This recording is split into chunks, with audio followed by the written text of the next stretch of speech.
तो कहानी की शुरुआत में हमें हमारे मेन कैरेक्टर को दिखाया जाता है जो कि कुछ कर रहा होता है। हमें भी नहीं पता कि वो क्या कर रहा होता है, पर कुछ कर रहा होता है। और वो अपना नाम निनगुन वेंशन बताता है और वो बताता है कि उसे किसी और वर्ल्ड से इस वर्ल्ड में भेजा गया, और जब उसे इस वर्ल्ड में भेजा गया था तो इसे एक सिस्टम से लिंक कर दिया था और उस सिस्टम ने इसे पावरफुल बनाने का इससे वादा किया था। पर हमारा मेन कैरेक्टर पहले से कल्टीवेशन की दुनिया में बहुत ही ऊपर था। इन पावरों की मदद से कुछ ही सालों बाद उस लेवल तक पहुंच जाता है जिस लेवल तक पहुंचने के लिए दूसरों को अपनी पूरी जिंदगी दे देनी होती है। ओनली आर्ट्स, लेजेंडरी, माइथिक फ्लेम्स और ऐसे कई प्रकार के टेक्निक्स इसे ऐसे ही मिल जाती हैं और इसे रोकना नामुमकिन सा हो गया था। यहाँ तक कि दुनिया की 7 सेंटर्स इसके सामने झुककर इससे रिक्वेस्ट कर रहे थे कि ये उन्हें अपना डिसेबल बना ले। और जब ये द 9 हेडेड डीमन किंग को हराता है और उसके 10 मिलियन फॉलोअर्स को हराता है तो वो सब इससे लॉयल्टी का वादा कर लेते हैं और इसके वफादार बन जाते हैं। इसके बाद हमारा लोंडा जाता है दुनिया के आखिरी बॉस दी वर्मिलियन प्रीमोडियल ड्रैगन की सील तोड़ने, और जब ये उसकी सील तोड़ देता है तो वो भी इसका पेट बन जाता है बिना किसी फाइट कर। इसी के अगले पैनल में हमें दिखाया जाता है हमारा मेन कैरेक्टर जो कि रेलम वाइड में बैठा होता है बोर हुआ हुआ। वो बोलता है कि यार फायदा क्या हुआ मेरे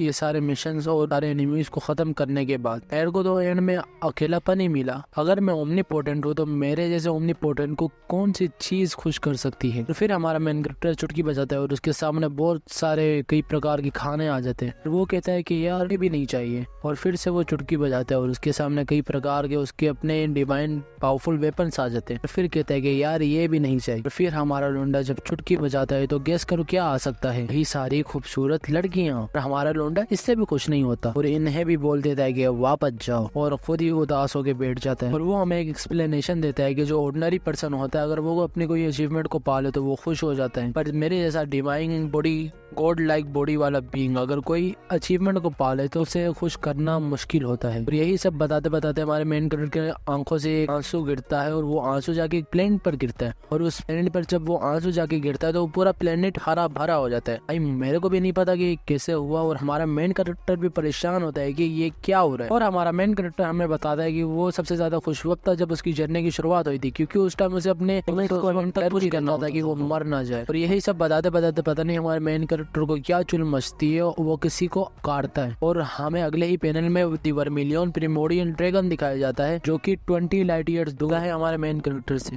और जैसे ही वो हमारे मेन कैरेक्टर की आवाज सुनता है तो वो लाइट की स्पीड में हमारे मेन कैरेक्टर के पास आ जाता है और पूछता है कि मास्टर क्या हुक्म है आपका। तो हमारा मेन कैरेक्टर वर्मिलियन को कहता है कि वर्मिलियन आओ मुझसे फाइट करो। यही सुनकर वर्मिलियन की तो हालत सी टाइट हो जाती है और वो पूछता है कि मास्टर क्या आप मेरा टेस्ट तो नहीं ले रहे, कि मेरा कोई इरादा नहीं है आपको धोखा देने का। हमारा मेन कैरेक्टर गुस्से में जवाब देता है कि वर्मिलियन बस मुझे कहते से तुम फाइट करो आके। सुनने के बाद वर्मिलियन जवाब देता है कि मास्टर अब ये सब भूल जाएंगे, क्योंकि अगर आप मेरी हड्डियां भी तोड़ देंगे तो मैं आप पर एक अपना पंजा नहीं उठाऊंगा और एक सिंगल वर्ड नहीं। हाँ, अगर आपको एक अच्छी फाइट ही चाहिए तो आप द 9 हेडेड डीमन किंग से लड़ सकते हैं, क्योंकि वो भी पावरफुल है। पहले तो हमारा मेन कैरेक्टर ड्रैगन से ना सुनकर अपना सर पकड़ लेता है, पर फिर ड्रैगन से पूछता है कि क्या वही द 9 हेडेड।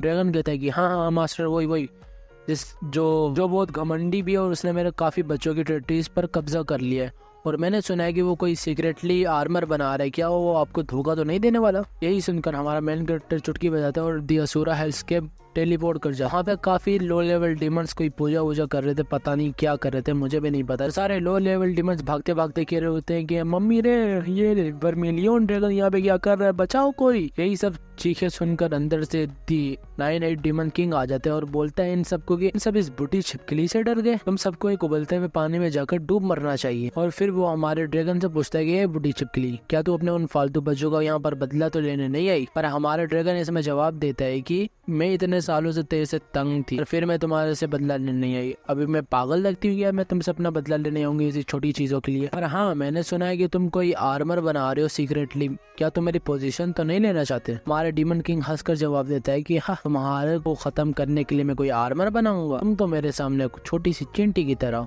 अगर तुम्हें मेरे से लड़ना ही है तो आओ मेरे से लड़ो। यही सुनकर दी 9 हेड डीमन किंग और वर्मिलियन में तो फाइट स्टार्ट होने लग जाती है। और पीछे से हमारा मेन कैरेक्टर बोलता है कि शायद तुमने गलत समझ ली, जिसको फाइट करनी है वो तो मैं हूँ। और जैसे ही डीमन किंग पीछे देखता है कि वो हमारा मेन कैरेक्टर है तो उसकी तो हालत सी टाइट हो जाती है और वो अपने घुटनों पर जाके गिर जाता है और कहता है कि मास्टर मेरा कोई इरादा नहीं था आपको ऐसा कहने का, मेरे से एक बहुत बड़ी मिस्टेक होगी, प्लीज मास्टर आप मुझे माफ कर दे, या फिर मास्टर मैं मरना डिजर्व करता हूँ तो आप मुझे मार दे। हमारा मेन कैरेक्टर जवाब देता है कि यार मैं बस कसे कसी फाइट के लिए आया हूँ। जैसे हम पहले फाइट किया करते थे वैसे वैसे फाइट लड़ो और कोई बड़ी बात नहीं। डीमन किंग किसी की एक नहीं सुनता और अपने दोनों सर काट देता है और हमारा मेन कैरेक्टर यही देखते देखते कहता है कि ये क्या पागल बंदा है कि मेरी भी नहीं सुन रहा। जब वो अपने दोनों सर काट लेता है तो वो हमारे मेन कैरेक्टर से कहता है कि मास्टर मरना ही डिजर्व करता हूँ, क्योंकि कुछ हजार सालों में मैंने अपने 2 सर ग्रो किए थे आपको बताए बगैर। मैंने सोचा था कि इतनी बड़ी कोई ये बात नहीं होगी, पर अगर अभी भी आपको अपने सर्वंट पर यकीन नहीं तो आप मेरा ये सर आखिरी भी उड़ा सकते हैं। पीछे से हमारा वर्मिलियन ये सब कुछ देखते हुए हंस रहा होता है और द 9 हेड डीमन किंग उसे नोटिस कर लेता है और उसे जाके कहता है कि साले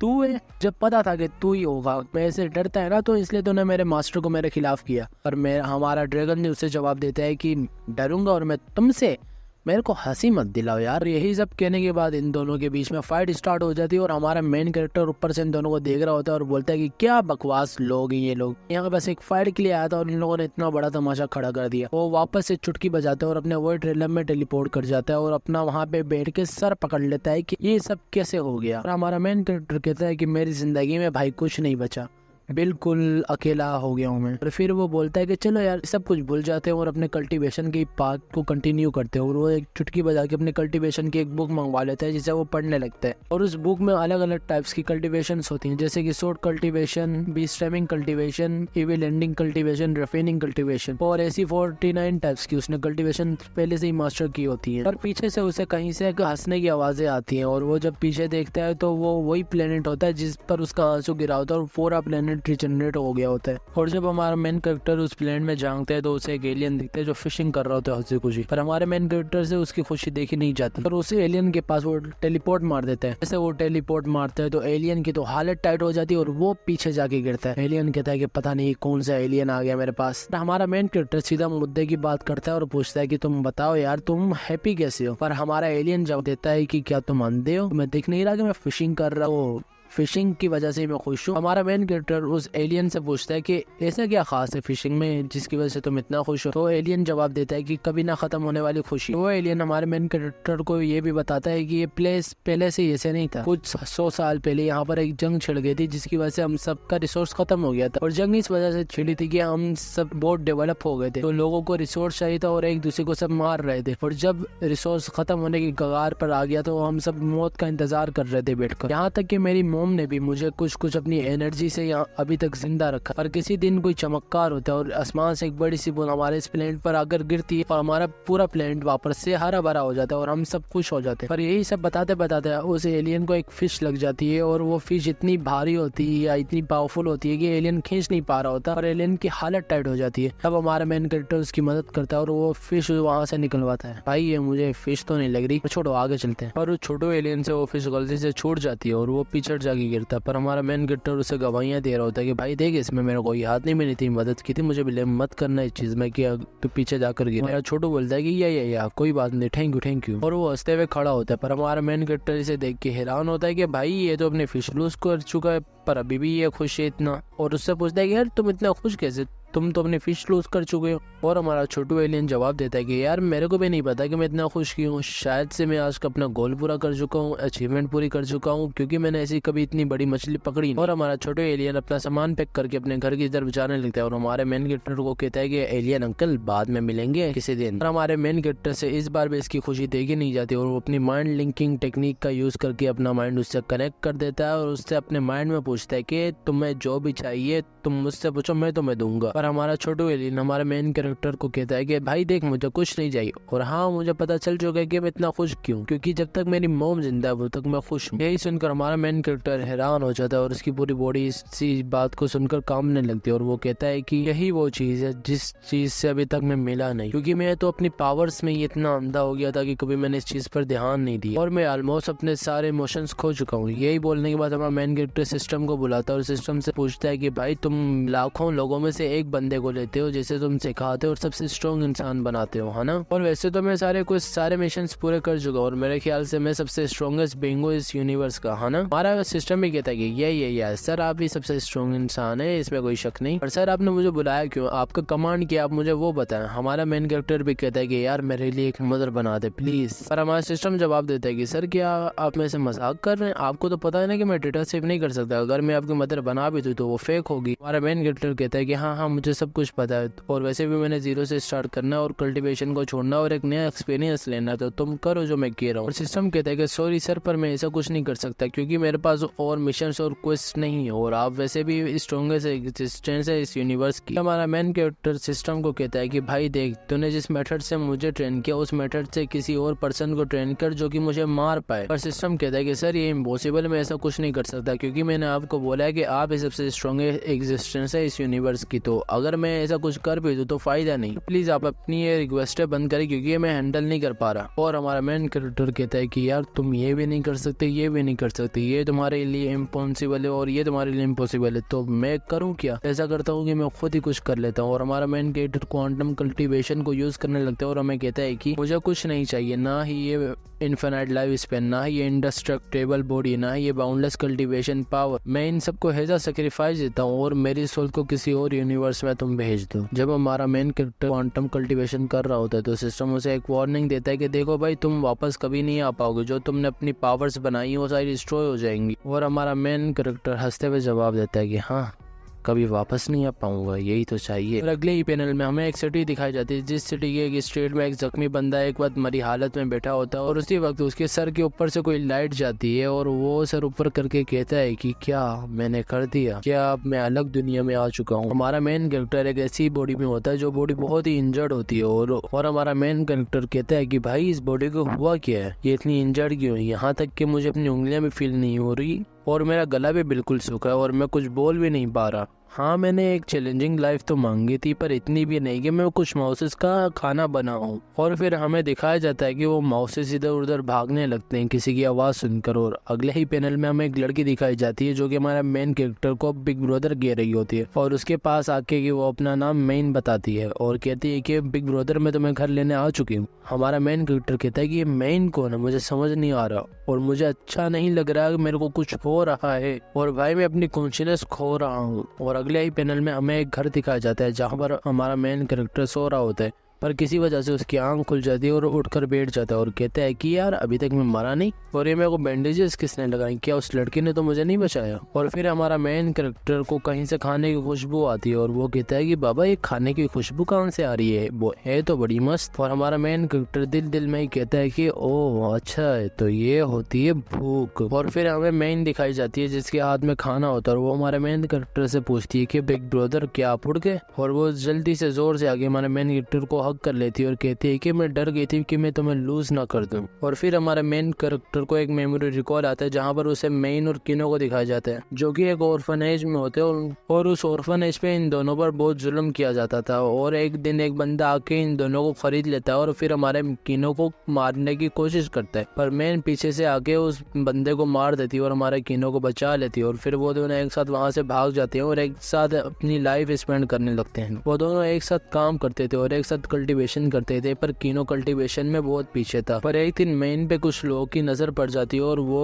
इसे छेड़ने आते पर हमारा किनो आके मेन को भगा देते हैं वहां से और उन सबसे फाइट में मोड़ लेता है पर वो सब किनो को इतनी बुरी तरह मारते हैं कि वो मरा हो जाता है। और उसी वक्त हमारा मेन कैरेक्टर इसकी बॉडी में आया होता है और जैसे ही ये मेमोरी रिकॉल खत्म होता है तो हमारा मेन कैरेक्टर पूरा पसीने पसीने हो जाता है और कहता है कि तू अच्छा मेरा नाम किनो है और ये जो लड़की है मेरी छोटी बहन है और हम दोनों एक ऑर्फनेज में मिले थे और इसने मेरे को उस बंदे से बचाया था जो मेरे को मारने वाला था। और जब ये सब हमारा मेन कैरेक्टर हमें बता रहा होता है तो मेन आगे हमारे मेन कैरेक्टर से पूछती है कि ब्रदर तुम्हें हुआ क्या है, तुम्हें इतना पसीना क्यों आ रहा है। तो हमारा मेन कैरेक्टर कहता है कि कुछ नहीं मैं ठीक हूँ बस मेरे सर में ना थोड़ा सा दर्द हो रहा है। और फिर हमारा मेन कैरेक्टर दिल में कहता है कि तो ये होता है दर्द और भूख। अपनी डिवाइन बॉडी में रह के तो ये सब फील नहीं कर पाता था पर अभी मैं फील कर पा रहा हूँ और अब जो मैं हूँ मैं बिल्कुल डिफरेंट आइडेंटिटी हूँ उस अपनी पहले वाली आइडेंटिटी से। तो अब से मैं किनो हूँ, एक ऑर्डिनरी पर्सन और इसका मतलब कि मेरे इमोशंस और डिजायर्स वापस आ चुके हैं और इसका मतलब कि अब मेरे में हवस भी होगी। और फिर हमारा मेन कैरेक्टर मेन को कहता है कि मेन मुझे वो चाहिए और फिर मेन भी कहती है कि मेरे बिग ब्रदर को क्या चाहिए, जो भी उसे चाहिए मैं फुलफिल करूंगी। और उसी के बाद हमारा मेन कैरेक्टर कहता है कि मुझे थोड़ा सा क्या वो मिल सकता है क्योंकि उसकी खुशबू बहुत मस्त आ रही है। और फिर हमारी मेन जवाब जवाब देती है कि हाँ हाँ ज़रूर तुम वो खा सकते हो, पर मैंने कुछ और ही सोचा था। और फिर हमारा मेन कैरेक्टर कहता है कि तुमने क्या सोचा? और मेन घबराते हुए उसका हाथ जोर से पकड़ लेती है और कहती है कुछ नहीं कुछ नहीं कुछ नहीं। और इसी चक्रों में हमारे मेन कैरेक्टर की एक मसल दब जाती है जिससे उसकी हालत टाइट हो जाती है। और फिर वो दोनों खाना खाने के लिए बैठ जाते हैं। और जैसे ही हमारा मेन कैरेक्टर खाने की पहली बैठ लेता है तो उसकी आंखों में आंसू आ जाता है और वो कहता है कि इतना लजीज खाना, ऐसा खाना मैंने आज तक नहीं खाया। यहाँ तक कि जब मैं अपनी डिवाइन बॉडी में था तो मैं किसी खाने का टेस्ट नहीं कर पाता था। और फिर हमारा मेन कैरेक्टर मेन को कहता है कि मेन खाना बहुत अच्छा था, खाने के लिए थैंक्स। और फिर वो ये भी कहता है कि मेन तुम ना इतनी मुश्किलें नहीं उठाया करो, स्पेशली इस टाइम पर। और फिर मेन कहती है कि क्या भूल गए बिग ब्रदर, ये वही चिकन है जो हम नॉर्मली खाते हैं और ये कहीं भी यूजुअली मिल जाती है। और वो दिल दिल में ये भी कहती है कि क्या बिग ब्रदर की उस फाइट के बाद मेमोरी तो लूज नहीं होगी। और फिर हमारा मेन कैरेक्टर कहते हैं कि ओ अच्छा, ये हम नॉर्मली खाते हैं। और उसी के बाद उसे ना कुछ मेमोरीज हिट होती हैं। और अगले ही पैनल में हमें दिखाया जाता है कि इस यूनिवर्स को मैजिक एंड स्वॉर्ड यूनिवर्स कहा जाता है। इस यूनिवर्स में अलग अलग प्रकार के डंजन्स एंड पोर्टल्स होते हैं जो दूसरे वर्ल्ड से कनेक्ट होती हैं और उनके अंदर अलग अलग प्रकार के मॉन्स्टर्स होते हैं जिनसे हमें अनलिमिटेड रिसोर्स मिल सकता है। और यहाँ पर एडवेंचरस के भी रैंक होते हैं, जैसे कि ये एक एडवेंचरस, ये लोग अपने माना से अपनी फिजिकल एबिलिटीज को बढ़ा सकते हैं। डी रैंक एडवेंचरस अपने माना को कंट्रोल करके कोई भी वेपन बना सकते हैं अपनी कॉम्बैट एबिलिटी को इनहेंस करने के लिए। और जो बी रैंक एडवेंचरस होते हैं उन्हें बस ए रैंक एडवेंचरस को हराना होता है और कुछ नहीं करना होता। और जो ए रैंक एडवेंचरस होते हैं वो बस पूरे किंगडम में 200 हैं और अगर इन्हें अपनी पोजीशन पर रहना है तो इन्हें 10 बी रैंक एडवेंचरस को एक साथ हराना आना चाहिए। और जो एस रैंक एडवेंचरस होते हैं वो लोग guild master level power house में रहते हैं और वो एक ए रैंक डंजन को अकेले ही पूरा ख़त्म कर सकते हैं। और ये बस पूरी किंगडम में 10 हैं। और जब कोई डंजन से रिसोर्स के साथ वापस आता है तो उसे एडवेंचरर कहा जाता है। और जितना एक एडवेंचर माना पोजेस करेगा उतना ही हाई लेवल के डंजन्स उसके लिए खुलेंगे। पर हर कोई एडवेंचरर बनने के लिए क्वालिफाई नहीं होता। जिन लोगों के पास कम मैजिक होता है वो लोग कोई जॉब कर लेते हैं और जिनके पास ये भी नहीं होता तो उन्हें स्लेव बनाकर रखा जाता है, उनका सेक्रीफाइस दिया जाता है। और एडवेंचरर बनने के लिए हमें एक टेस्ट पास करना होता है जो कि होता है एंडलेस चिकन कॉप्स का डंजन। उस डंजन में लो डेंजर चिकन मॉन्स्टर्स होते हैं और अगर हमने उनके बॉस को हरा दिया तो हमें एक बेसिक एडवेंचरर क्वालिफिकेशन मिलेगी। और फिर हमारे मेन कैरेक्टर और मेन को दिखाया जाता है। मेन कहते हैं कि बिग ब्रदर तुम हमारे लिए इतना काम करते हो हर रोज़, पर फिर भी मैं तुम्हें वही कोरलेस मीट खिलाती हूँ जिसमें माना भी नहीं होता। पर हमारा मेन कैरेक्टर दिल में कहता है कि यार ये दुनिया बेसिक चीज़ों की कदर नहीं करती, पर जो वैल्यूएबल चीज़ होती है उनके पीछे हर एक भागता है। और हाँ, माना ट्रूकी से बिल्कुल सिमिलर है। ट्रूकी की मुझे अपनी पिछली लाइफ में ज़रूरत पड़ती थी कल्टीवेशन करते हुए, पर यह बॉडी जिसमें ज़ीरो मैजिक है इसके साथ मैं कुछ नहीं कर सकता। पर हमारे मेन कैरेक्टर को कहती है कि बिग ब्रदर तुम टेंशन मत लो, जब मैं एडवेंचरर बनने के लिए क्वालिफाई हो जाऊंगी और जब मैं गिल्ड ज्वाइन कर लूँगी तो जो मेरे को वहाँ से पैसे मिलेंगे तो वो मैं तुम्हारे माना आवेदन करने पर लगाऊंगी। और हमारा मेन कैरेक्टर भी कहता है कि सॉरी तुम्हें मेरी वजह से इतनी तकलीफ़ें सहनी पड़ रही हैं। इसके बाद दिखाया जाता है कि रात हो जाती है और दोनों सो रहे होते हैं, पर हमारा मेन कैरेक्टर किसी वजह से जाग रहा होता है और कहता है कि मेरे पास अभी कल्टीवेशन तो नहीं है, पर मैं अपनी कल्टीवेशन को किसी तरह जगा तो सकता हूँ। अगर मैं कल्टीवेशन को माना के लिए यूज़ करूं तो ये मैं अपनी बॉडी को बिल्कुल ट्रांसफॉर्म भी कर सकता हूं। और फिर वो की गैथरिंग करने लगता है, पर किसी वजह से वो ब्लॉक हो जाती है और उसके मुंह से बहुत सारा खून निकलता है और कहता है कि ये बॉडी बहुत ख़राब है, यहाँ तक कि ये बेसिक की गैथरिंग को भी नहीं झेल पा रही। ये चैलेंजिंग तो है, पर अगर मैं इस बॉडी को रिपेयर करने के लिए कुछ मेडिसिन बनाऊँ तो।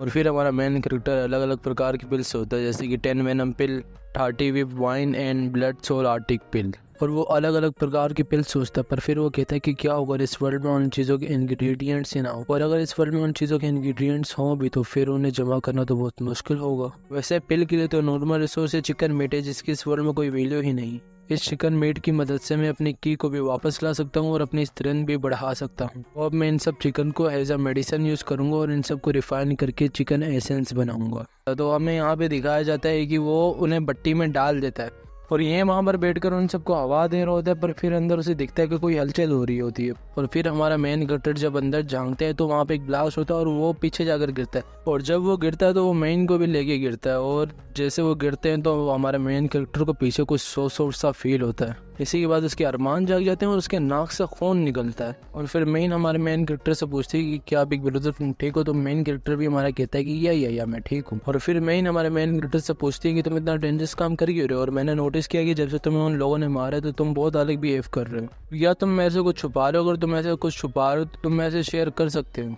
और फिर हमारा मेन कैरेक्टर कहता है कि हाँ एक इम्पोर्टेंट चीज़ है मेरा चिकन एसेंस। और फिर वो उन्हें चेक करने जाता है तो मेरे ख्याल से वो बन गए होते हैं, पर फिर वो कहता है कि क्वांटिटी तो कम है पर प्योरिटी इसकी सही है। और फिर वो उन्हें उठा के अपने घर जाने लगता है।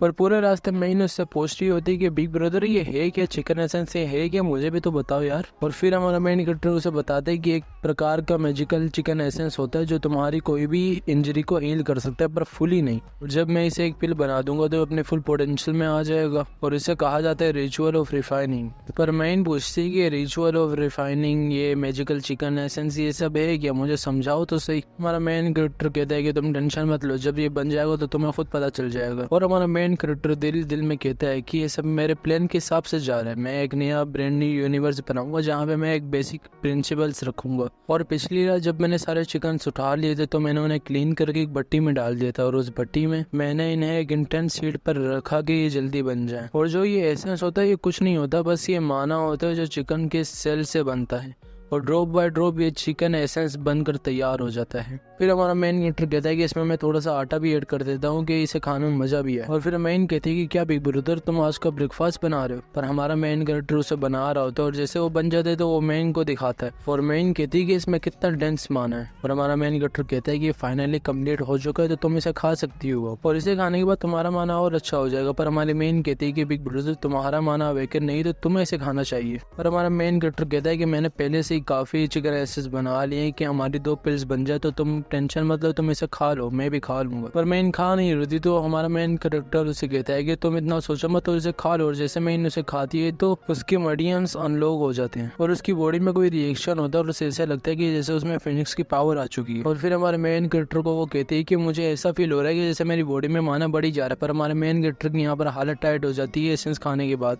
और उसके मुंह से कुछ ब्लड निकलता है। तो मेन पूछता है कि बिग ब्रदर तुम्हें हुआ क्या, तुम ठीक तो हो। और हमारा मेन कैरेक्टर कहता है कि मैंने सोचा नहीं था कि इसे खाने के बाद मेरे मडियंस भी ब्लॉक हो जाएंगे। और इसी के बाद हमारा मेन कैरेक्टर मेन डंजन के लिए आए होते हैं, और हमारा मेन कैरेक्टर बताता है कि अगर मेरे को अपने मेडियंस अनलॉक करने हैं तो मेरे को यहाँ पे प्रैक्टिस करनी पड़ेगी। और फिर वो एक गुफा के अंदर जाने लगते हैं जहाँ पे उन्हें एक बंदा मिलता है जो हमारा मेन कैरेक्टर के हाथ पे एक स्पेल मारता है और बताता है कि ये जब तक तुम्हारे हाथ पे स्पेल रहेगा तुम डंजन के अंदर बाहर जा पाओगे, और जो माना कोर होगा और जो रिसोर्स होगा वो तुम्हारे पास ऑटोमेटिकली आ जाएगा। और फिर हमारा मेन कैरेक्टर मेन जब अंदर जा रहे होते तो मेन बताती है कि अगर हम एक साथ नहीं गए तो हम कहीं और स्पॉन होंगे, तो बिग ब्रदर हम दोनों को एक साथ जाना चाहिए। पर जब वो दोनों अंदर जा रहे होते हैं तो बाहर से कोई देख रहा होता है और वो कोई नहीं होता, वही बंदा होता है जिसने किनो को मारा होता है। और वो कहता है कि तुम लोग अभी मेरे मार से थके नहीं, शायद मैं अभी तुम्हें बताता हूँ अंदर आके। और जब हमारा मेन कैरेक्टर मेन अंदर चले जाते हैं तो हमारा मेन कैरेक्टर उस नज़ारे को देख के हैरान होता है और कहता है कि मैं अपनी पिछली लाइफ में तो बहुत से वर्ल्ड देखे, पर एक नॉर्मल ह्यूमन की आईज से इस जगह को देखना बहुत ही गजब है। और इस जगह का हमें नाम बताया जाता है एंडलेस चिकन कोप डंजन। और फिर मेन हमारे मेन कैरेक्टर को कहती है कि बिग ब्रदर तुम यहाँ पर आराम करो, मैं सबको देखती हूँ। और वो फिर भागने लगती है और हमारा मेन कैरेक्टर कहता है कि रुक जा पागल लड़की। पर हमारी मेन कहती है कि नहीं नहीं नहीं, आज तो मैं रुकूंगी नहीं, आज मैं इनके बॉस को मार के ही रहूंगी। और जैसे ही वो कुछ चिकन मॉन्स्टर को निपटा लेती है तो वो बहुत थक जाती है और कहती है कि बिग ब्रदर मुझे इतनी थकान महसूस क्यों हो रही है, हमने तो अपना माना अलाइन नहीं कर लिया था तो मुझे अभी स्ट्रॉन्ग होना चाहिए। हमारा मेन कैरेक्टर कहते हैं कि ये पागल लड़की है, अभी हमने बस अपना माना अलाइन किया है, ना कि हमने उसे सीखा है कैसे यूज करना है। और फिर हमारा मेन कैरेक्टर एक छोटी सी एक्सप्लेनेशन देता है जिसमें वो बताता है कि जब हम अपना माना अलाइन कर लेते हैं तो वो बॉडी में हर जगह जा रहा होता है। इससे इतना खास फर्क तो नहीं पड़ता, बस तुम्हारी फिजिकल एबिलिटी बढ़ती है, पर इसमें ये डिसएडवांटेज है कि तुम बहुत जल्दी थक जाते हो।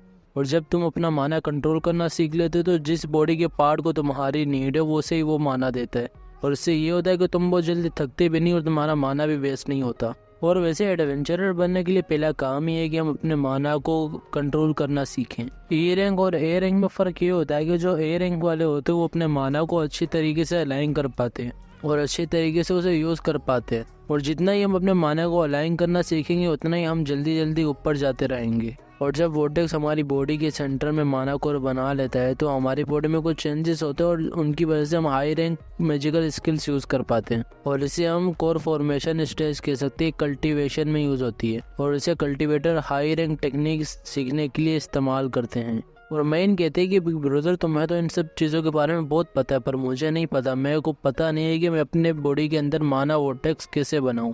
हमारा मेन कैरेक्टर कहता है कि कुछ नहीं करो, बस एक लंबी सांस लो और अपनी उस सांस को अपने डेंटियंस में डालो। पर मेन कहते है कि डेंटियंस ये क्या होता है बाबा। हमारा मेन कैरेक्टर कहता है कि रुको मैं तुम्हें बताता हूँ। मेन तुम फील करना, जहाँ जहाँ मैं टच करूंगा ना वहाँ तुम्हें अपना माना जमा करना होगा। हमारी मेन भी कहते है कि ओके। और जब ये प्रोसेस खत्म हो जाता है तो मेन कहते हैं कि अभी मुझे अलग अलग सब फील हो रहा है। हमारा मेन कैरेक्टर भी कहता है कि हाँ, जब तुम इसे इस्तेमाल करना सीख जाओगे तो तुम अपने माना को भी कंट्रोल करना सीख जाओगी। और इसी के बाद मेन अपने वेपन में माना डालती है और कहती है कि अब बिग ब्रदर मैं जा रही हूँ हंट करने, बाय। और जैसे ही वो निकल जाती है तो हमारा मेन कैरेक्टर कहता है कि धोखा दिया। और फिर हमारा मेन कैरेक्टर कहता है कि जब तक मेरे साथ मेन है शायद से मैं अपने इस मोटिव से पीछे नहीं हट सकता, तो अब मुझे भी करना चाहिए काम। वैसे तो मेरे मेडियन सभी भी लोग हैं, पर क्या अगर मैं अपने माना को अपनी कल्टिवेशन टेक्निक्स यूज करने के लिए इस्तेमाल करूँ। और फिर हमारा मेन कैरेक्टर एक टेक्निक यूज करने लगता है जिसका नाम होता है शॉर्ट कंट्रोलिंग टेक्निक। और हमारा मेन कैरेक्टर ये भी बताता है कि और माना में बहुत फर्क है। इस बॉडी में थोड़ा सा माना होने के बावजूद बहुत मुश्किल हो रही है मेरे को ये शॉर्ट कंट्रोल करने में, पर की में ऐसा नहीं होता है। पर जैसे तैसे करके हमारा मेन कैरेक्टर उस शॉर्ट को कंट्रोल कर लेता है और वो उठाता है और एक चिकन मॉन्स्टर की तरफ फेंकता है और वो शॉर्ट जाके सीधा चिकन की बुंड में सॉरी चिकन के पीछे लगती है।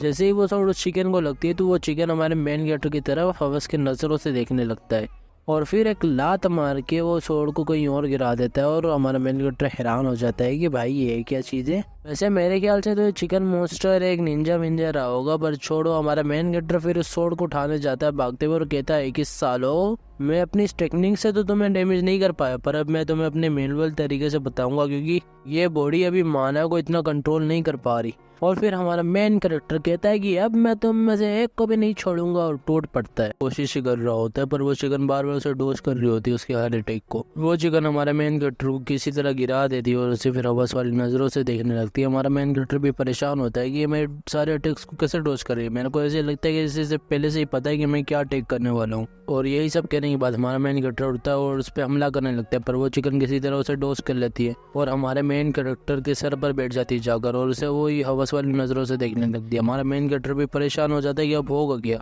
फिर वो चिकन हमारे मेन कैरेक्टर के सर पर मारती है और भागने लगती है, पर कोई पीछे से आके उसका सर ही उड़ा देता है। और इस नज़ारे को देखने के बाद वहाँ पे जितने भी चिकन मॉन्स्टर थे सब हैरान हो जाते हैं और हमारे मेन कैरेक्टर अपना सर पकड़ के बैठा होता है क्योंकि उसे उसमें दर्द हो रहा होता है। और वो कोई नहीं होता, वो हमारी मेन होती है। मेन कहती है कि अब मेन सब में से किसी को भी नहीं छोड़ेंगे और ये देख के सारे चिकन वहाँ से भागने लगते हैं। और फिर मेन हमारे मेन कैरेक्टर से पूछती है कि क्या बिग ब्रदर आप ठीक हो। हमारा मेन कैरेक्टर भी कहता है कि यार मैं ठीक हूँ, पर मेरे को पता नहीं चल रहा कि चिकन मेरे सारे अटैक्स को डोज कैसे कर रही थी। ऐसे लगता है कि जैसे चिकन को सारे मेरे अटैक्स का पता था कि मैं क्या करने वाला हूँ। और फिर मेन बताती है कि ये मैजिकल चिकन थे और इनमें लो डेंजर लेवल होता है और इनमें एबिलिटी होती है कि ये किसी भी अटैक को सेंस कर सकते हैं।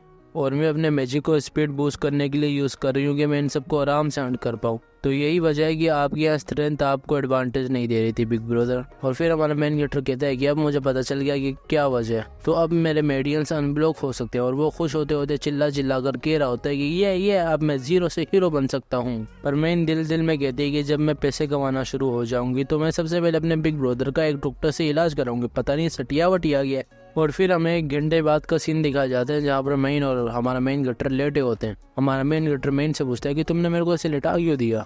मेन भी कहती है कि उन दो बड़ों को देखो। हमारा मेन कैरेक्टर गलत समझ जाता है और कहीं और ही देखने लगता है ये गलत जगह जरा देख रहे। पर फिर उसके नाक से खून निकलता है और उसे पता चलता है कि मेन ने बोला क्या है। मेन ने बोला था कि इन दो बड़े चिकन्स को देखो जो एक दूसरे से फाइट कर रहे हैं। और मेन बोलती है कि मेरे को ऐसे लगता है कि जैसे यहाँ ये सारे मैजिकल चिकन्स के बॉस मॉन्स्टर्स हैं और लगता है कि अपनी अपनी टेरिटरीज के लिए एक दूसरे से लड़ाई कर रहे हैं। तो अगर बिग ब्रदर हम दोनों ने इन दोनों को हरा दिया तो हम एडवेंचरर बनने के लिए क्वालिफाई हो जाएंगे। पर हमारा मेन कैरेक्टर कहता है कि सब्र करो, इतनी जल्दबाजी मत करो। तुम देख नहीं रही कि ये दोनों बॉस लेवल मॉन्स्टर्स हैं। अगर हमने इन्हें हराना है तो हमें सेफ खेलना होगा। पहले हम ना इंतजार करते हैं कि कौन पहले हारता है, फिर हम उनके पास जाएंगे, या फिर ये जब दोनों इंजर्ड हो जाएंगे तब हम इन पे हमला करेंगे। हमारी मेन भी कहती है कि यार ठीक तुम कह रहे हो। और फिर वो दोनों चिकन से एक दूसरे से लड़ना स्टार्ट करते हैं। वो लड़ाई करते करते पता नहीं इनमें किसकी आत्मा आ जाती है और ये लोग शेडो क्लोन जूस इस्तेमाल करने लग जाते हैं। पर एंड में हमारा मोटा चिकन जाके हार जाता है और पतलू जाके जीत जाता है। और पतलू कहता है कि हाँ, क्या तुमने मेरे को कम समझा था? तुम मेरे ही एरिया में मुझे ही चैलेंज करोगे और मुझे ही हरा दोगे? और फिर पीछे से हमारा मेन कैरेक्टर मेन हमला बोल देते हैं और उस पतलू की हालत टाइट कर देते हैं और वो पतलू सीधा टपक जाता है। और मेन बताती है कि वैसे तो ये बॉस लेवल मॉन्स्टर्स है, पर अगर हम इनके नेक पर हमला करेंगे तो ये लोग इमीडिएटली मर जाएंगे। हमारा मेन कैरेक्टर भी दिल में कहता है कि क्या कमाल की लड़की है। और फिर वो कहता है कि या मैं समझ गया, तो जल्दी से इसे यहाँ पर डाल दो। और फिर मेन कहती है कि बिग ब्रदर हमें तुम्हारे लिए भी चाहिए। और उस मोटू चिकन को देखने लगते हैं। वो मोटू चिकन भी हैरान हो जाता है कि अब मेरे साथ होगा क्या। पर मेन उसे कहती है कि प्लीज़ अब हमारे लिए मर जाओ। पर हमारा मेन कैरेक्टर उसे रोकता है और कहता है कि ज़रा रुक जाओ, सब्र करो। पर मेन हमारे मेन कैरेक्टर से पूछती है कि क्या बिग ब्रदर तुम्हें अपने लिए एक नहीं चाहिए? हमारा मेन कैरेक्टर भी कहता है कि हम वैसे इसे मारने वाले तो हैं, पर क्या होगा हम इससे पहले इस पर एक एक्सपेरिमेंट करें। मेन भी पूछते हैं कि किस तरह का एक्सपेरिमेंट। और फिर हमारा मेन कैरेक्टर एक कल्टीवेशन टेक्निक यूज़ करने लगते हैं जिसका नाम होता है बीज टेमिंग कल्टीवेशन। और फिर हमारा मेन कैरेक्टर एक छोटी सी एक्सप्लेनेशन देता है इसी बीज टेमिंग कल्टीवेशन के बारे में। और वो हमें बताते हैं कि वैसे एक कॉमन सी कल्टीवेशन है। इस कल्टीवेशन में कल्टीवेटर बीज की स्पिरिट के साथ कॉन्ट्रैक्ट करता है और इसमें बहुत फ़ायदा भी कल्टीवेटर को मिलता है। और जब कल्टीवेटर कल्टीवेट करता है तो बीज भी उसके साथ कल्टीवेट कर पाता है। और इसमें यह भी फ़ायदा होता है कि जब बीज इवॉल्व कर जाता है तो कल्टीवेटर को कॉम्बैक्ट पावर्स भी अलग अलग तरह की मिलती हैं और इसकी कल्टीवेशन में भी बहुत उसे मदद मिलती है। और जब कल्टीवेटर एक लेवल तक पहुंच जाता है तो एक ह्यूमन एंड बीज की स्पिरिट फ्यूजन करके बहुत अलग प्रकार की कॉम्बैक्ट स्टाइल्स अनलॉक करती है। एग्जाम्पल के तौर पर वो किसी वेपन में भी ट्रांसफॉर्म हो सकती है या किसी आर्मर में भी। और कुछ एक्सट्रीम केसेस में कल्टीवेटर और बीज स्पिरिट एक दूसरे के साथ मर्ज कर जाते हैं। और कभी कभी ऐसा भी होता है कि कल्टीवेटर बीज की स्पिरिट का कोर कंज्यूम कर लेता है और अपने को बहुत पावरफुल बना लेता है। और एक इंजर्ड बीज को टेम करना बहुत आसान होता है अपनी इस कल्टीवेशन पावर से। वैसे तो मेरे मेडियंस फुल या अनलॉक नहीं है, पर मेरे को इतना यकीन है कि मैं इस इंजर्ड क्रिएचर को टेम कर सकता हूँ क्योंकि एक लो लेवल क्रिएचर है।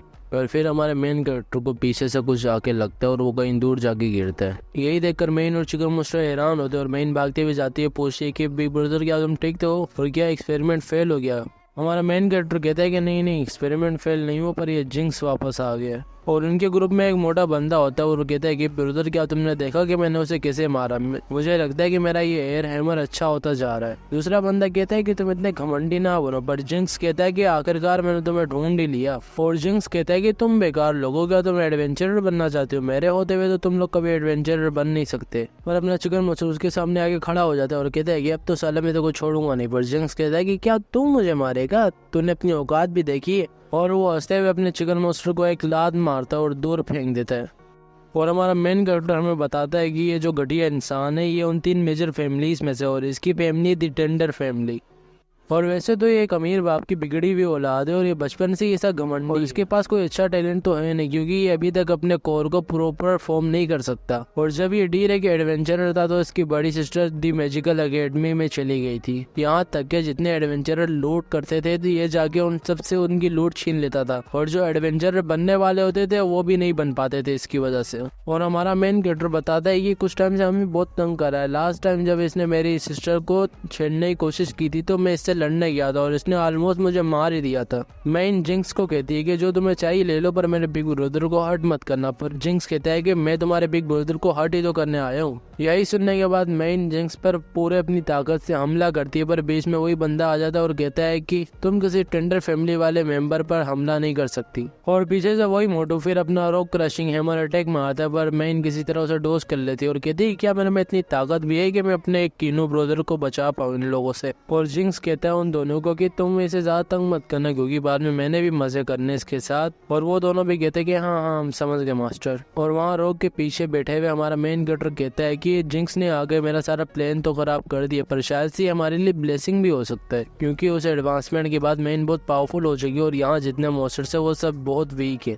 और मेन अपनी ट्रू पोटेंशियल शायद से अनलॉक ना कर पाए, पर शायद इस बंदे की वजह से वो कर ले। बस मेन को अपनी पूरी ताकत लगानी होगी इस बैटल में अपने उस ट्रू पोटेंशियल तक जाने के लिए। और फिर हमें मेन को दिखाया जाता है जो कि उस बंदे पे फुल अपनी ताकत से हमला कर रही होती है, पर वो बंदा किसी तरह उस रोक को काट देता है बीच में से, पर मेन किसी तरह उसके अटैक को डोज कर लेती है और उसके नीचे आगे बैठ जाती है और अपनी पूरी ताकत से वो उसकी आंख उखाड़ ले जाती है। और पीछे से वो मोटा भागते हुए आता है, कहता है कि ब्रदर मैं तुम्हारा रिवेंज लूंगा, तुम टेंशन मत लो। और फिर वो हमारे मेन पर अपने हैमर से अटैक करता है, पर मेन किसी तरह उस अटैक को डोज कर लेती है और एक जंप मारती है और वो जम के साथ ही उस मोटे की दोनों उंगलियां काट देती है। और वो मोटा अपनी उंगलियों को देखकर दर्द में चिल्लाने लगता है और मेन जिंक्स के दोनों आदमियों से लड़कर उन दोनों को हरा देती है। और उसके बाद वो जिंक्स की तरफ आ रही होती है और यही देखने के बाद जिंक्स कहता है कि ये इतनी स्ट्रॉन्ग कैसे हो गई। और फिर जिंक्स अपने मॉन्स्टर पेड़ को मेन की तरफ भेजता है अटैक करने के लिए। और वो मॉन्स्टर पेट जैसे मेन पर अटैक करने वाला होता है तो मेन किसी तरह उसके अटैक को डोज करके एक जंप मारती है और उसकी गर्दन पर वार करती है और वार करते ही वो उसका गला कर देती है। से बैठे हुए हमारा मेन कैरेक्टर और वो चिकन मॉन्स्टर कहता है कि गुड काम किया मेन, बहुत मस्त। और मेन भी कहती है कि या मेरे को पता है। और यही सब कहते कहते कहीं पीछे से मेन के शोल्डर पर आके एक एरो लगता है और हमारा मेन कैरेक्टर चीखते हुए कहता है कि मेन पीछे देखो। पीछे से वही मोटू मेन पर अपने हैमर से अटैक करता है और मेन दूर जाके गिरती है। और जिंक्स भी अपना लाइट स्पिरिट और मारते मारते कहता है कि तुम लोग की हिम्मत कैसे हुई मेरे सामने खड़े होने की। मेन पर वही बंदा फिर से अटैक करता है जिसकी मेन ने पिछले पार्ट में आंख फोड़ी होती है, पर मेन किसी तरह उसका अटैक डोज कर लेती है और उसकी तरफ हमला करने वाली होती है। पर पीछे से मेन की तरफ जिंक्स का एरो आ रहा होता है और मेन उसे डोज करने लग जाती है, पर इन्हीं चक्रों में वो बंदा मेन पर अटैक कर देता है। और पीछे से हमारा मेन कैरेक्टर खड़े होते हुए कहता है कि जिंक्स मानव को कंडेंस कर सकता है क्या? इसका मतलब ये तो नहीं कि पहले से ही सी रैंक एडवेंचरर बन चुका है और अभी मुझे लगता है कि मेरे को मैदान में जाना ही पड़ेगा क्योंकि ये मेन पर बहुत भारी पड़ रहा है। और यही सब कहने के बाद हमारा मेन कैरेक्टर जिंक्स की तरफ भागने लगता है और जिंक्स भी मेन पर 3 एरो अपना शूट कर देता है, पर मेन किसी तरह उनको डोज कर लेती है। और जिंक्स भी कहता है कि तो चलो मेन देखते हैं कि तुम मेरे कितने एरो डोज कर सकती हो। और हमारा मेन कैरेक्टर भी उसके नज़दीक पहुंच चुका होता है और दिल ही दिल में कहता है कि हर बार तो हम इनसे बच जाते थे, पर इस बार लगता है कि हम में से कोई एक ही टाउन में जाएगा और इस बार मैं सोचूंगा नहीं कि तुम किस फैमिली से हो, अब मैं तुम्हें मार कर ही रहूंगा। और हमारा मेन कैरेक्टर जिंक्स की तरफ अटैक करता है और जिंक्स भी अपना लाइट स्पिरिट और मेन की तरफ एम करते हुए चिल्लाते हुए कहता है कि अब तुम मरोगी। पर पीछे से हमारा मेन कैरेक्टर उसकी कमर में स्टेप करते हुए कहता है कि तुम हो जो मरने वाले हो टेंडर ब्राउन। पर जिंक्स हंसते हुए कहता है कि मुझे मारना इतना आसान भी नहीं है। और यही सुनने के बाद हमारा मेन कैरेक्टर शॉक हो जाता है और जो उसका वेपन होता है जिंक्स पर अटैक करने की वजह से वो पूरा टूट जाता है। और जिंक्स हमारे मेन कैरेक्टर को कहता है कि ये सबसे अच्छी हाई क्वालिटी का आर्मर है जो मेरे डैड ने रिनाउंड ब्लैक स्मिथ से मुझे बनवा कर दी है। और क्या तुम सोचते हो कि तुम अपने इस बेकार वेपन से मेरा ये आर्मर तोड़ सकते हो और मुझे मार सकते हो? और वो हमारे मेन कैरेक्टर को लात मारता है और कहता है कि तुमने मेरे को चैलेंज करने की हिम्मत कैसे की? मैं तुम्हें मारूंगा तो नहीं, पर मैं तुम्हें ऐसा तड़पाऊंगा कि तुम विश करोगे कि तुम मर जाओ। जिंक्स से लात खाने के बाद हमारा मेन कैरेक्टर दूर जाकर गिरता है और जिंक्स भी अपने 2 लाइट स्पिरिट एरो हमारे मेन कैरेक्टर के लेग में मार देता है। और दूर खड़ी हुई मेन ये सब देखने के बाद बहुत गुस्से में आ जाती है और जिंक्स की तरफ भागने लगती है। और जिंक्स भी हमारे मेन कैरेक्टर के पास ही खड़ा होता है और हमारे मेन कैरेक्टर को कह रहा होता है कि मैं तुम सबको इतनी आसानी से नहीं मारूंगा, मैंने देखना है कि तुम लोग करते क्या हो आगे। पर हमारी मेन किसी तरह जिंक्स के पीछे आ जाती है और जिंक्स तो कहती है कि मैं तुम्हें मार दूंगी। और वो जिंक्स पर अटैक करती है और अटैक करते ही जिंक्स का आर्मर वो तोड़ देती है। और जिंक्स भी चिल्ला चिल्ला कर कह रहा होता है कि मेरा आर्मर तोड़ दिया, कोई मेरी मदद करो। और मेन जिंक्स को मारने वाली होती है तो जिंक्स उसे कहता है कि मुझे मारो मत, तुम पीछे तो देखो अपने ब्रदर को, उसके साथ हो क्या रहा है। पीछे से आवाज आती है कि तुम यंग मास्टर को छोड़ दो वरना मैं तुम्हारे ब्रदर को अभी मार दूंगा। और वो कोई नहीं होता, वही दूसरा बंदा होता है जिसकी मेन ने पिछले पार्ट में आंख तोड़ी होती है। पर हमारा मेन कैरेक्टर मेन को कहता है कि मेन तुम इसकी बातों पर ध्यान मत दो, किसी भी हाल में तुम जिंक्स को छोड़ना नहीं। यही सब सुनने के बाद वो बंदा हमारे मेन कैरेक्टर की उस जगह पर मारता है लेग पर जहाँ पर हमारे मेन कैरेक्टर को वो लाइट स्पिरिट एरो लगा होता है। और जैसे ही वो लात मारता है तो हमारा मेन कैरेक्टर दर्द से चिल्ला रहा होता है। और यही सब देखने के बाद मेन कहती है कि सही, तुम मेरे ब्रदर को हर्ट मत करो, जो तुम बोलोगे वो मैं करूंगी। और वो मोटा हैमर वाला जिंक्स को आगे उठाता है और कहता है कि क्या यंग मास्टर तुम ठीक हो? जिंक्स भी कहता है कि तुम जाकर उसे पकड़ो किसी भी हाल में। और वो मोटा हैमर वाला जाके मेन का हाथ पकड़ लेता है और हमारा मेन कैरेक्टर भी देखते देखते कहता है कि मेरे को नहीं लगता कि मेन मेरे तक आ पाएगी। और जिंक्स कहता है कि अभी तो असली मजा आना शुरू हुआ, तो अपनी आंखें खुली रखना। और मेरे ख्याल से तुम उस दिन अपनी सिस्टर को मेरे से प्रोटेक्ट करना चाह रहे थे, पर आज मैं वही सब करूंगा जो मैं इसके साथ करना चाहता था उस दिन तुम्हारी आंखों के सामने। यही सुनने के बाद हमारा मेन कैरेक्टर जिंक्स को मारने के लिए उठता है, पर जो जिंक्स का बंदा होता है वो हमारे मेन कैरेक्टर के उसी जगह पर लात मारता है जहाँ पर उसे एरो लगा होता है। और वो बंदा हमारे मेन कैरेक्टर को कहता है कि हिलना मत जब तक ये काम सब खत्म ना हो जाए, वरना मैं तुम्हारा लेग काट दूंगा। हमारा मेन कैरेक्टर भी कहता है कि ये पागल, इसका मैं क्या करूं, और दिल में कहता है कि मैं क्या कर सकता हूं, सोचो मैं क्या कर सकता हूं। और जिंक्स मेन के पेट पर चाकू रख के कहता है कि क्या तुम्हें उसकी परवाह है, और आराम से वो उसके पेट पर एक निशान बना देता है अपने चाकू से।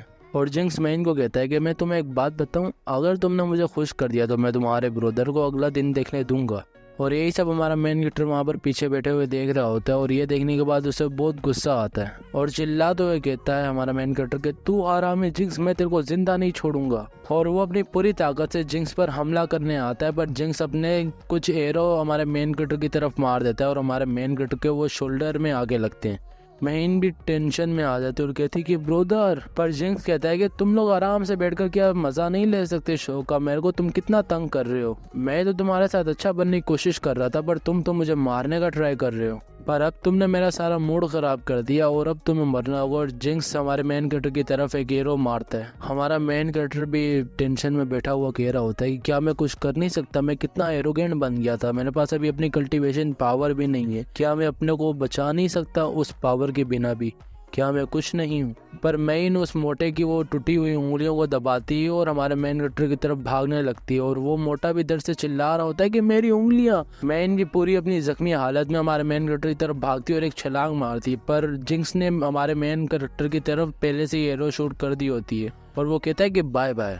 पर इन एरो के बीच में मैन आ जाती है हमारे मेन कैरेक्टर को बचाने के लिए, और वो एरोस मैन को लग जाती है और मैन बहुत बुरी तरह घायल हो जाती है। और यही देखने के बाद हमारा मेन कैरेक्टर हैरान हो जाता है और कहता है कि मैन, और उसे कुछ पास की मेमोरीज हिट होती है और उसके मेडियंस में कुछ हलचल होती है, और अचानक से हमारा मेन कैरेक्टर गुस्से में आ जाता है और उसके गुस्से के साथ ही वहाँ का मौसम भी उसी के जैसा हो जाता है। और जिंक्स कहता है कि क्या यार तुम लोग इन दोनों को देख रहे हो कैसे एक दूसरे को लिपटे हुए, वैसे तो कुछ देर बाद ये दोनों ही मरने वाले हैं। और वो मोटा जिंक्स को कहता है कि मास्टर अभी बारिश शुरू हो चुकी है, क्या हम यहाँ से निकले। हमारा मेन कैरेक्टर भी दिल में कह रहा होता है कि दुख, दर्द, पीड़ा और अकेलापन, ये सब अभी मुझे महसूस हो रहा है। तो इंतज़ार ख़त्म हुआ, इमोशन सीधे जो मेरे मेडियंस को अनलॉक कर सकते थे। और ये चीज़ सेंस भी बनाती है क्योंकि मैंने अपनी पिछली लाइफ में कभी ऐसी कोई चीज़ एक्सपीरियंस नहीं की, ऐसी तरह का दर्द। वैसे तो ये कट इन दर्द के सामने कुछ नहीं। और फिर हमारा main character again shot control technique use करता है और वो इस बार कर भी लेता है, और वो स्वॉर्ड को उठा के कहता है कि अब तुम लोग पछताओगे। जिंक्स का बंदा ये देख के कहता है कि यंग मास्टर, क्या अभी इसने अपनी पावरों को पा लिया। जिंक्स भी कहता है कि जो भी हो जाके इसे फिनिश करो जल्दी से। मोटा भी चिल्लाते हुए कहता है कि यस यंग मास्टर, मैं करता हूँ। पर हमारा मेन कैरेक्टर उसकी तरफ फ्लाइंग स्वेलो टेक्निक मारता है और उसे बीच में ही सही काट देता है, और वो जिंक्स के दूसरे बंदे को भी बीच में से काट देता है। और उसके बाद वो जिंक्स की तरफ अपनी स्वॉर्ड पॉइंट करता है, और ये जिंक्स भी देख के चिल्लाता है और कहता है कि नहीं, मुझे नहीं मारो। और हमारा मेन कैरेक्टर उसके मुंह के पास जाके लाके अपनी वो स्वॉर्ड स्टॉप कर देता है, और ये देखकर जिंक्स कहता है कि स्मार्ट मूव, मैं तो वैसे भी टेंडर फैमिली से हूँ, अगर तुमने मेरे पे एक उंगली भी उठाई तो मेरे डैड तुम्हें जिंदा नहीं छोड़ेंगे। और जिंक्स डरते डरते दिल्ली में कहता है कि यार इसके पास तो मैजिक ही नहीं था, अचानक से इसके पास इतनी ताकत और मैजिक कैसे आ गया। हमारा मेन कैरेक्टर जिंक्स की तरफ एक इविल लुक बनाते हुए कहता है कि तुम्हें तो भीख मांगनी चाहिए कि मैं तुम्हें आसान मौत दूं। जिंक्स भी डरते हुए पूछता है कि तुम करने क्या वाले हो। हमारा मेन कैरेक्टर भी बोलता है कि अभी बस तुम देखो, और उस पर डेथ ऑफ थाउजेंड्स कट मारता है। हमारा मेन कैरेक्टर जिंक्स को कहता है कि मैं जिस तरह इस स्वॉर्ड को यूज करना चाहूँ अपनी स्वॉर्ड कंट्रोलिंग टेक्निक से यूज कर सकता हूँ, और जिस तरह मैं तुम्हें मारना चाहूँ मैं मार सकता हूँ। बेशक मैं तुम्हें आराम से मारूँ या तुम्हें देर से मारूँ या तुम्हें तड़पा कर मारूँ, और वैसे तो मैंने अभी तुम्हें तड़पाकर ही मारना है कि तुम्हें भी पता चले कि दर्द क्या होता है। और इसी के बाद हमारा मेन कैरेक्टर अपने माना से एक बड़ी स्वॉर्ड बनाता है और उसकी छाती में घुसा देता है। पहले तो जिंक्स पीछे जाकर गिरता है और फिर उसका हमें हाल दिखाया जाता है कि जो कि बहुत बुरा होता है। और हमारा मेन कैरेक्टर जिंक्स को कहता है कि अभी तो मैंने मेन की हेल्प करनी है, तुमने जो करना है कर लो, मैं तुम्हें बाद में देखूंगा। और वो अपना माना को और मेन को दे रहा होता है, और मेन भी कहते हैं कि ब्रदर मेरी फिक्र मत करो। हमारा मेन कैरेक्टर मेन को कहता है कि मेन तुम फिक्र मत करो, एक बार तुमने ये माना कोर एब्जॉर्ब कर लिया तो तुम्हारी सारी जो इंजरीज है वो हील हो जाएंगी खुद ही। और हमारा मेन कैरेक्टर ये भी बोलता है कि अगर एक बार मेन ने ये माना और एब्जॉर्ब कर लिया तो फिर आगे जाके मैं उसकी मदद कर सकता हूँ उसका अपना माना कोर फॉर्म करने की। और ये जो माना कोर है ये बड़ी से बड़ी और बुरी से बुरी इंजरी को भी हील कर सकता है। पर मेन के मुंह से थोड़ा ब्लड निकलता है और वो कहते हैं कि ब्रदर मेरे को इसकी नीड नहीं है, तुम निकलो यहाँ से, क्योंकि वो कभी भी रिवेंज के लिए आ सकते हैं वापस। हमारा मेन कैरेक्टर भी बोलता है कि इस कंडीशन में तो मेन के लिए मुश्किल है माना और को एब्जॉर्ब करना। अगर मैं इसे एलिक्सियर में कन्वर्ट कर दूं तो शायद से मैं इसे एब्जॉर्ब कर पाए, पर अभी मैं फायर एंड कोल्ड्रोन को ढूंढूं कहाँ। और हमारा मेन कैरेक्टर भी परेशान होता हुआ कहता है कि क्या करूं मैं, कहाँ से लाऊं। पर फिर उसे एक आइडिया आता है, वो कहता है कि हाँ एक ऑप्शन है। फिर वो उस माना कोर को अपने मुंह में डालता है और कोल्ड्रोनाइजेशन यूज करता है। और दूर बैठा हुआ चिकन मॉन्स्टर भी कह रहा होता है कि बाबा ये कर क्या रहा है, ये क्या बन चुका है। और हमारा मेन कैरेक्टर हमें बताता है कि ये जो मेरा अभी करंट कल्टीवेशन माना लेवल है, इसमें अगर मैं अपनी बॉडी को एज अ कोल्ड्रन यूज करूँ तो ये बहुत रिस्की है। अगर इसे मैं हैंडल नहीं कर पाया तो मेरी बॉडी एक्सप्लोड भी हो सकती है और मैं मर भी सकता हूँ।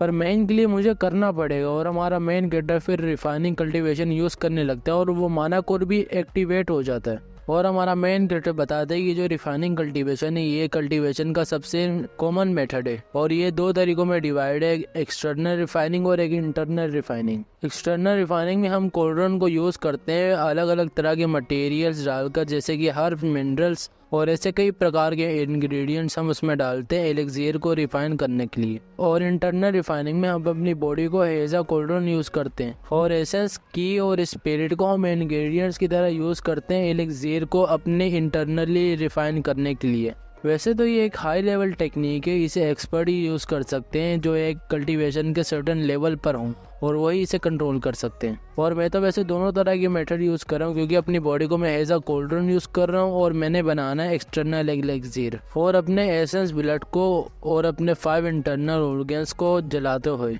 और अपने इस लाइफ स्पेन को माना कोर को रिफाइन करने के लिए सेक्रीफाइस करते हुए मैं ये बना रहा हूँ। वैसे तो ये कोई हाई क्वालिटी का है नहीं, मेरा गोल है कि मैं इसे एक लिक्विड फॉर्म में रिफाइन करूँ, ना कि बिल्कुल एलिक्सियर बनाऊँ, क्योंकि इससे ना मेरे रिस्क के चांसेस भी कम हो जाएंगे। और वो माना कोर भी सक्सेसफुली कंडेंस हो जाता है और ये देखकर हमारा चिकन मॉन्स्टर भी खुश होता है और कहता है कि ये हुई ना बात बिड़ू। और आसमान से किसी प्रकार की एनर्जी आती है और हमारी मेन और हमारे मेन कैरेक्टर को आके घेर लेती है। और यही सब देखकर जिंक्स भी खड़ा होता है और अपनी बकवास शुरू करता है, कहता है कि ये माना कोर के लिए मेरे डैडी ने बहुत स्पेंड किया था तो ये माना कोर मेरे को दे दो। पर हमारा मेन कैरेक्टर उसकी तरफ ध्यान नहीं देता और अपना काम जारी रखता है और मेन को भी आराम आराम से होश आ रहा होता है और वो बोलते है कि ब्रदर क्या कर रहे हो तुम। और फिर हमारा मेन कैरेक्टर प्यार से मेन को अपने हाथों में उठाता है और कहता है कि तुम फिक्र मत करो, मैं हूं ना तुम्हारे साथ। और वो माउथ टू माउथ वो उसे खिला देता है और इंस्टेंटली मेन की पूरी बॉडी रिस्टोर हो जाती है। और वो आंख खोल के सबसे पहले कहती है कि कीनो। हमारा मेन कैरेक्टर भी कहता है कि मेन कैसी हो अभी तुम। और फिर वो मेन को आराम से उठाता है और कहता है कि अभी मैं घर जा रहा हूँ। इस टाइम मेन को भी थोड़ा थोड़ा दर्द हो रहा होता है और मेन भी कहती है कि हाँ चलो चलो। और हमारा मेन कैरेक्टर अपना वो ट्रेजर उठाता है और निकलने लगता है, पर हमारे मुर्गे का उस पर दिल आ गया होता है और मुर्गा भागते हुए आता है और उसके सामने खड़ा हो जाता है। हमारा मेन कैरेक्टर भी उससे पूछता है कि अभी तुम्हें क्या चाहिए। मुर्गे को तो देखकर ऐसा लग रहा होता है जैसे कि उसने हमारे मेन कैरेक्टर को मास्टर मान ही लिया होता है। हमारा मेन कैरेक्टर भी पूछता है कि क्या तुम्हें मुझे अपना मास्टर बनाना है। हमारा चिकन भी कहता है कि हाँ। पर जिंक्स अपनी हरकतों से बाज नहीं आता और वो हाई ग्रेड डेड पोशन पी लेता है। और जिंक्स कहता है कि अगर मुझे कुछ भी हुआ तो मेरी फैमिली को पता चल जाएगा और मेरा डेड तुम्हें छोड़ेगा नहीं, वो तुम्हें कहीं से भी निकाल के लाएगा और तुम्हें मार देगा। हमारा मेन कैरेक्टर भी बोलता है कि तुमने किसी तरह का हीलिंग पोशन पी है, मैं तो तुम्हें आराम से मरने देना चाहता था, पर अब तुम देख लो। और तुम बात कर रहे हो हमें मारने की, तो अब तुम तो बचोगे नहीं।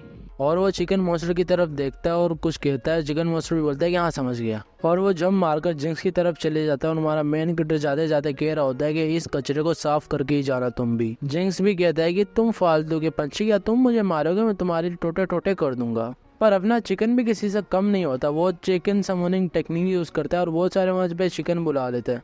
जिंक्स भी इतने सारे चिकन को देखकर डर जाता है और कहता है कि पीछे रहना, आगे आने की तुम कोशिश भी मत करना। पर हमारे चिकन उसे ऐसी नजरों से देखते हैं कि जिंक्स की भी हालत टाइट हो जाती है। और उन सब चिकन्स का कमांडर और हमारा चिकन मॉन्स्टर उन सबको कहता है कि अब हमला करो, और वो सब जिंक्स पर हमला कर देते हैं। और जिंक्स भी कह रहा होता है कि कोई मेरी मदद करो, नहीं मारो मुझे, नहीं। और मरते मरते भी जिंक्स अपने डैड को याद कर रहा होता है और कहता है कि डैड मुझे बचाओ। और वो माफिया भी मांग रहा होता है हमारे मेन कैरेक्टर से, कहता है कि मेरे को माफ कर दो, मेरे को पता है कि मैं गलत था। और जाते जाते हमारा मेन कैरेक्टर भी एक अच्छी सी स्माइल देता है और कहता है कि ये आया ना अब मजा। और वो निकल जाता है मैन को घर की तरफ लेकर। और उन चिकन्स ने भी जिंक्स की बहुत बुरी हालत कर दी होती है और लगभग मार ही दिया होता है। और ये चैप्टर यहाँ पर ही खत्म होता है। इस मानवा के लगभग 12 चैप्टर थे, वो मैं कवर कर चुका हूँ। अब पता नहीं कि इसके आगे के चैप्टर कब आएंगे, पर जब भी आएंगे मैं उन्हें एक्सप्लेन कर दूंगा। और अब हम कल से एक न्यू मानवा स्टार्ट करेंगे, तो तब तक के लिए bye bye and peace out.